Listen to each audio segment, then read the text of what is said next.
জাগো বাহে তিস্তা বাঁচাই, জাগো বাহে তিস্তা বাঁচাই। জি হ্যাঁ বন্ধুরা, আপনারা জানেন নীলফামারীর ডিমলা উপজেলা দিয়ে আমাদের দেশে প্রবেশ করেছে তিস্তা নদী। আর এই তিস্তা নদীর পানি নিয়ে বর্তমানে ভারত আমাদের সাথে বিভিন্ন ধরনের ছলাকলা শুরু করেছে।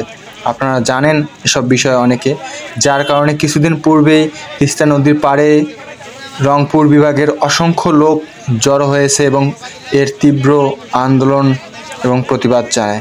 এরই প্রেক্ষিতে আজকে বেগম রোকেয়া বিশ্ববিদ্যালয়ের কিছু শিক্ষার্থী তিস্তা নদীর পানি যাতে সুষমভাবে বন্টন করা হয় তার প্রতিবাদে মশাল মিছিল করছে। আপনাদের দেখাচ্ছি তার এই ফুটেজ। এটা বেগম রোকেয়া বিশ্ববিদ্যালয়ের মেইন গেট। আন্দোলনকারীরা মেইন গেট থেকে শুরু করে পার্কের মোড় একটা চক্কর দেয়। তাদের দাবি একটাই, তিস্তা নিয়ে যেই পানির হিস্সা তাদের ন্যায্য হিস্সা দিতে হবে। এটা নিয়ে টালবাহানা চলবে না। তিস্তা বাঁচাতে হবে এবং তিস্তা আমাদের যাতে কোনো ধরনের ক্ষতি করতে না পারে, তিস্তার যেই পরিকল্পনা আছে, তিস্তা মহাপরিকল্পনা, সেটা যাতে সঠিকভাবে হয়, এরই জন্যই আন্দোলনকারীরা মশাল মিছিলে নেমেছে।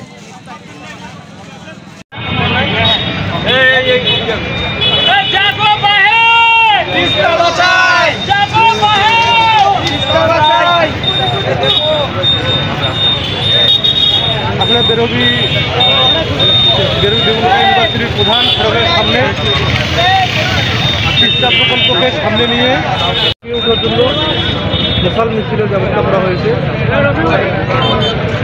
আমাদের সর্বস্তরের জায়গা থেকে এটি করা দরকার। বিশ্ববিদ্যালয়ের শিক্ষার্থী হিসেবে ভিডিওটির মাধ্যমে আপনাদেরকে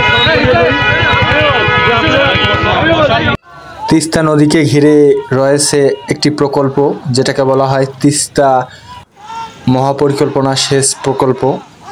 তো এই সেচ প্রকল্পে অনেক ধরনের পরিকল্পনা বা প্ল্যান রয়েছে, যেগুলো বাস্তবায়ন করলে বাংলাদেশের যেই পানির চাহিদা উত্তরবঙ্গের মানুষের, সেটা হয়তো বা সম্পূর্ণভাবে নিরাময় হবে এবং আমরা হয়তো বা এর ফলাফল সুদূর প্রসারী পাব।